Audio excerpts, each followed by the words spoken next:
जय श्री कृष्णा भाइयों और बहनों। आज मैं इस वीडियो में आपको शीतला माता की कहानी सुनाती हूँ, जो कि सत्य घटना पर आधारित है और पारंपरिक है। बहुत समय पहले की बात है। एक बार शीतला माता ने सोचा कि चलो आज देखूं कि धरती पर मेरी पूजा कौन करता है और कौन मुझे मानता है। यही सोचकर शीतला माता धरती पर राजस्थान के डूंगरी गांव में आई। शीतला माता ने एक बुढ़िया माँ का रूप धारण कर रखा था। शीतला माता ने गांव में आकर देखा कि उनका गांव में कोई भी मंदिर नहीं है और ना ही पूरे गांव में उनकी पूजा होती है। माता शीतला गांव में घूम रही थी। माता शीतला को ठंडा और बासी भोजन ही पसंद है, इसीलिए वह देख रही थी कि देखूं किसी घर में ठंडा भोजन रखा हो या कोई मेरी पूजा कर रहा हो। ऐसा सोचती हुई माता शीतला, जो बुढ़िया का रूप धारण करे हुए थी, एक घर के सामने से निकली। तभी उस घर में से किसी ने चावल का उबला हुआ मांड बाहर फेंका और वह मांड माता शीतला के ऊपर गिर गया, जिससे माता शीतला के पूरे शरीर पर बहुत सारे फफोले हो गए और बुढ़िया माई के पूरे शरीर में बहुत जलन होने लगी और वह दर्द से कराहने लगी और इधर उधर दौड़ दौड़ कर मदद मांगने लगी और चिल्लाने लगी, कोई मेरी मदद कर दो, कोई मेरी मदद कर दो। बुढ़िया माई जिस घर के सामने जाती उसी घर के लोग दरवाजे बंद कर देते थे और उस पर कोई भी ध्यान नहीं दे रहा था। गांव में एक कुम्हारिन का घर था। वह शीतला माता की भक्त थी और अपने घर में हमेशा दही और राबड़ी बनाकर बासी दही और राबड़ी का शीतला माता को भोग लगाया करती थी और शीतला माता की पूजा किया करती थी। जब बुढ़िया माई उस कुम्हारिन के घर के सामने से चिल्लाती हुई निकली कि कोई मेरी मदद कर दो, कोई मेरी मदद कर दो, मेरे शरीर में बहुत जलन हो रही है, तो उस कुम्हारिन ने देखा और उसे बहुत दया आई और वह बुढ़िया माई को अपने घर में ले आई। कुम्हारिन ने देखा कि बुढ़िया माई तो बहुत जल गई है और इसके पूरे शरीर में फफोले पड़ गए हैं और बहुत जलन हो रही है। बुढ़िया माई दर्द और जलन से कराह रही थी और मदद मांग रही थी। तब कुम्हारिन ने कहा कि बुढ़िया माई, तुम यहाँ आकर बैठो, मैं तुम्हारे शरीर पर ठंडा ठंडा पानी डालती हूँ। मेरे घर में बहुत से ठंडे पानी के मटके भरे हैं। ऐसी सांत्वना देकर उस कुम्हारिन ने बुढ़िया माई को अपने घर में बिठाकर उसके ऊपर खूब घड़े ठंडा पानी डाला। वह बुढ़िया माई के ऊपर ठंडा पानी डालती ही जा रही थी, डालती ही जा रही थी, जिससे बुढ़िया माई को खूब शीतलता और ठंडक मिली और बुढ़िया माई बहुत प्रसन्न हो गई और उनकी जलन भी मिट गई।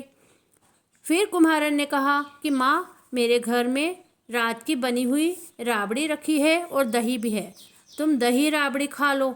तब बूढ़ी माँ ने ज्वार के आटे की राबड़ी और दही खाया तो उसे बहुत राहत और ठंडक मिली। तब उस कुम्हारन ने कहा कि आओ माँ, बैठो, मैं तुम्हारे सिर के बालों की कंघी कर देती हूँ और चोटी गूंथ देती हूँ। तुम्हारे बाल बहुत बिखरे हुए हैं। और कुम्हारन माई की चोटी गूंथने लगी। कुम्हारन माई की चोटी बना रही थी, तभी उस कुम्हारन की नज़र माई के सिर के पीछे पड़ी। उसने देखा कि एक आंख बालों के अंदर छुपी हुई है।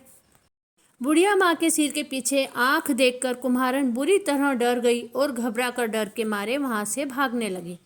तब उस बूढ़ी माई ने कहा कि रुक जाओ बेटी, डरो मत, मैं भूत प्रेत नहीं हूँ, मैं तो शीतला माता हूँ। मैं तो इस धरती पर देखने आई थी कि मुझे कौन मानता है और कौन मेरी पूजा करता है। इतना कहकर माता चार भुजाओं वाली हीरे जवाहरात का मुकुट धारण किए हुए अपने असली रूप में प्रकट हो गई।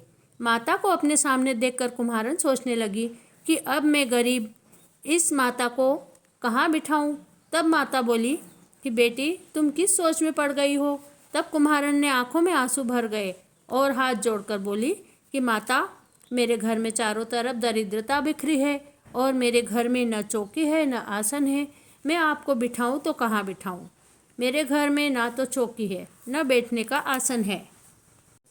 तब शीतला माता प्रसन्न हो गई और उस कुम्हारन से बोली कि तुम घबराओ मत बेटी। उस कुम्हारन के घर पर खड़े हुए एक गधे पर शीतला माता बैठ गई। शीतला माता ने एक हाथ में झाड़ू, दूसरे हाथ में डलिया ली और उस कुम्हारन के घर की दरिद्रता को झाड़ू से झाड़कर डलिया में भरकर बाहर फेंक दिया। फिर माता ने कुम्हारन से कहा, बेटी, मैं तेरी भक्ति और सेवा से बहुत प्रसन्न हूँ। अब तुझे जो चाहिए वह वरदान मांग ले।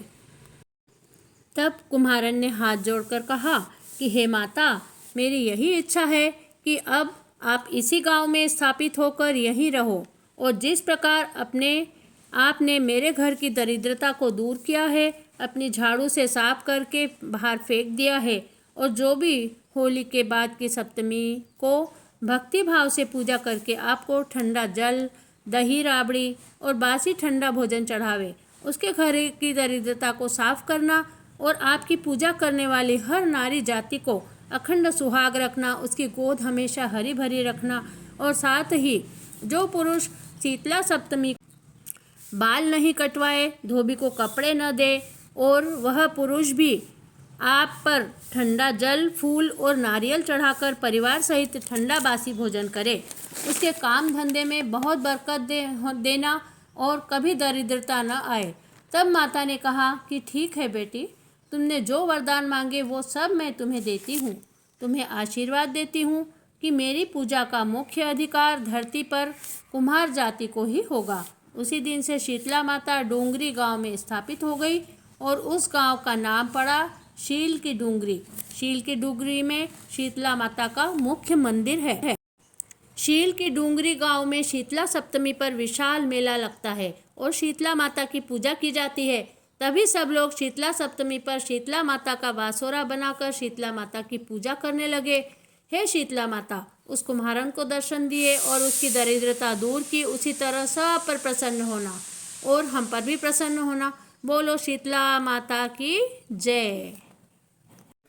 जिन लोगों को त्वचा रोग होते हैं उन्हें शीतला माता का व्रत और पूजा करना चाहिए, जिससे सभी रोग नष्ट हो जाते हैं। शीतला माता की पूजा प्राचीन काल से ही की जाती रही है। शीतला माता का वाहन गर्दभ है, यानी गधा। माता को हाथ में कलश, सूप, झाड़ू तथा नीम के पत्ते धारण करती है। इसके बाद हम जब पथवारी माता की पूजा करते हैं तो वहाँ पर भी पथवारी माता की कहानी सुनना चाहिए। पथवारी माता की कहानी। एक गांव में एक गुजरी रहती थी। वह दूध दही बेचती थी। उसने अपनी बहू से बोला कि जाओ तुम रोज़ दूध दही बेच आया करो। गुजरी दूध दही बेचने के लिए निकली तो उसने रास्ते में औरतों को पीपल पथवारी की पूजा करते हुए देखा। उसने पूछा कि तुम यह क्या कर रहे हो? औरता ने कहा कि हम पथवारी माता की पूजा कर रहे हैं। गुजरी ने पूछा कि पथवारी माता पूजने से क्या होता है? तब औरतों ने कहा कि पथवारी पूजने से अन्न धन होता है, 12 बरस का बिछड़ा हुआ पति मिल जाता है, निपुत्र को पुत्र होता है। तब गुजरी ने कहा कि मेरे भी पति 12 बरस से बाहर गए हुए हैं, मैं भी माता जी को दूध और दही चढ़ाया करूंगी। तब गुजरी रोज़ पथवारी माता को दूध और दही चढ़ाकर चली जाती थी। घर आने पर उसकी सास ने कहा कि बहू दूध और दही का दाम लाओ। तब पथवारी माता के वहाँ पर बहू आकर रोने लगी। तब पथवारी ने कहा कि तुम क्यों रो रही हो? तो बहू ने कहा कि सासू जी दूध दही के दाम मांग रही है, मैं कहाँ से लाऊं? पथवारी माता ने कहा कि मेरे पास क्या है, ये भाटे डींडे पान पतूरे पड़े हैं, यही भर कर ले जा। बहू एक तगारी में भाटे डींडे पान पतूरे ले गई और ओबरी में रखकर डर के मारे ओढ़कर सो गई। तब सास ने कहा कि बहू दूध दही के दाम लाई? तब बहू ने कहा कि हाँ सासू जी, ओबरी में रखा है। ओबरी में सासू जी ने जाकर देखा तो धन के ढेर लगे हैं, हीरे मोती जगमगा रहे हैं। तब सासू ने कहा कि बहू ये इतना धन कहाँ से लाई? बहू ने कहा कि सासू जी, मुझे तो पथवारी माता टूटी है, तुम मुझे दूध दही बेचने को देती थी, मैं ले जाकर पथवारी माता पर चढ़ा देती थी। पथवारी माता ने उसी से प्रसन्न होकर मुझे इतना धन दिया है। तब सासू को लालच आ गया और सास ने कहा कि मैं भी अगले साल पथवारी माता की पूजा करूंगी और दूध दही चढ़ाऊंगी। तब गुजरी दूध दही ले जाकर बेच आती और हांडी धोकर पथवारी माता पर चढ़ा आती। जब महीना पूरा हुआ तो वह भी जाकर पथवारी माता के वहाँ जाकर रोने लगी। पथवारी माता ने कहा कि तुम क्यों रो रही हो? तो बोले मुझे दूध दही का दाम चाहिए। तब पथवारी माता ने कहा कि यह भाटे डींडे पान पतूरे हैं, यह तू भी ले जा भरकर। बुढ़िया माई गाड़ियों से भरकर भाटे डींडे पान पतूरे ले आई और लाकर ओबरी में रख दिए। गुजरी ने बहू से कहा कि बहू तुम मुझसे दूध दही के दाम मांगो। तब बहू ने कहा कि कोई बहू भी दाम मांगा करती है क्या? तब सासू जी ने कहा कि हाँ, तुम मुझसे बहू के दूध दही के दाम मांगो। तब बहू ने कहा कि सासू जी दूध दही के दाम लाओ। तब गुजरी ने कहा कि जाकर ओबरी में देखो, तुम तो बहुत कम लाई थी, मैं तो गाड़ियों से भरकर लाई हूँ।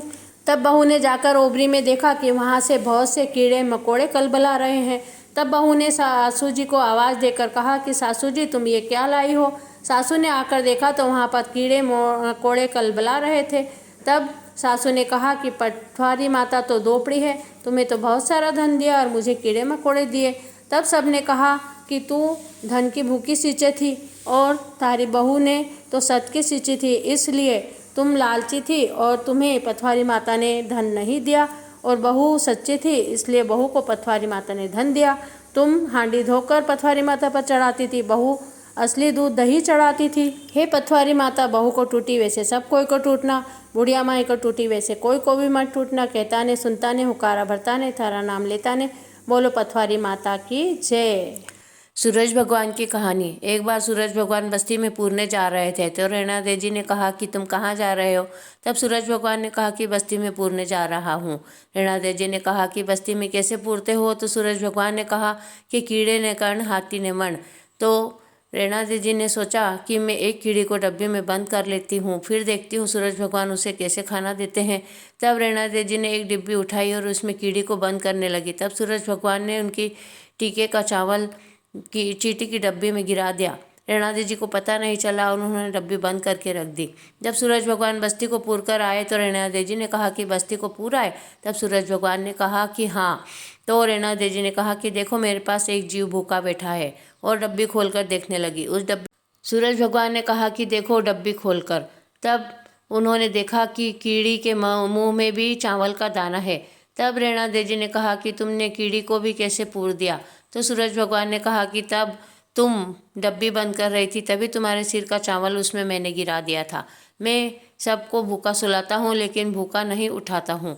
रैना देव जी शर्मिंदा हो गई और उन्होंने सूरज भगवान से माफ़ी मांगी। हे सूर्य भगवान, जैसे कीड़ी ने कर्ण हाथी को मंड दिया वैसे सबको देना। कहता ने सुनता ने हुकारा भरता ने, तेरा नाम लेता ने, बोलो सूर्य भगवान की जय। गणेश जी की कहानी। एक छोटा सा छोरा चमचे में चावल चमचे में दूध लेकर घूम रहा था और बोल रहा था कि कोई मेरी खीर बना दो, कोई मेरी खीर बना दो, लेकिन कोई भी उसकी बात नहीं सुन रहा था।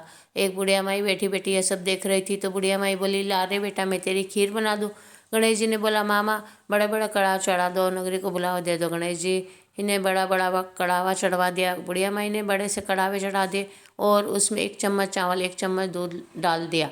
कड़ाव लबालब खीर से भर गया। सारी नगरी आई और भर पेट खीर जिम गई। बुढ़िया माई बची हुई खीर भर भर कटोरा पूरी बस्ती में बांटने लगी, तो भी खीर खत्म नहीं हुई। तब बुढ़िया माई की बहू को भूख लगी और भर कटोरा दरवाजे के पीछे छिपकर खीर खाने लगी और बोली कि आओ गणेश जी भोग लग जाओ। थोड़ी देर में गणेश जी आया। बुढ़िया माई ने बोला, आ बेटा तुझे भूख लगी होगी, खीर खा ले। गणेश जी ने बोला, मामा मैं तो भावना का भूखा हूँ। जब तेरी बहू ने दरवाजे के पीछे छिपकर खीर खाई थी और मेरा नाम लिया था, मैंने तो तभी खीर खा ली थी। मैं तो भावना का भूखा हूँ। तेरी झोपड़ी में चारों कोने में 4 चरवे धन के गड़े हैं। अगर तू खोदेगी तो बहुत सारा धन निकलेगा, तेरी बहू खोदेगी तो कंकर पत्थर निकलेगा। बहू ने सुन लिया और ले कुदाली फावड़ा झोपड़ी में खोदने लगी, लेकिन कहीं पर धन नहीं मिला। जब बुढ़िया माई ने एक सुई लेकर थोड़ा सा खोदा तो चारों कोने में 4 चरवे धन के निकल गए। गणेश जी ने जाते जाते बुढ़िया माई की झोपड़ी में लात मार दी तो सोने के महल माड़े बन गई। बुढ़िया माई की आंखों के जाले खुल गए, कानों के ताले खुल गए और बुढ़िया माई की काया कंचन सी हो गई। बैकुंठ से विवान आ गई और बुढ़िया माई हर हर करती हुई बैकुंठ को चली गई है। गणेश जी महाराज, जैसे बुढ़िया माई को टूटे वैसे सबको टूटना। कहता ने सुनता ने हुकारा भरता ने, तेरा नाम लेता ने, बोलो गणेश जी महाराज की जय। शीतला माता की जय।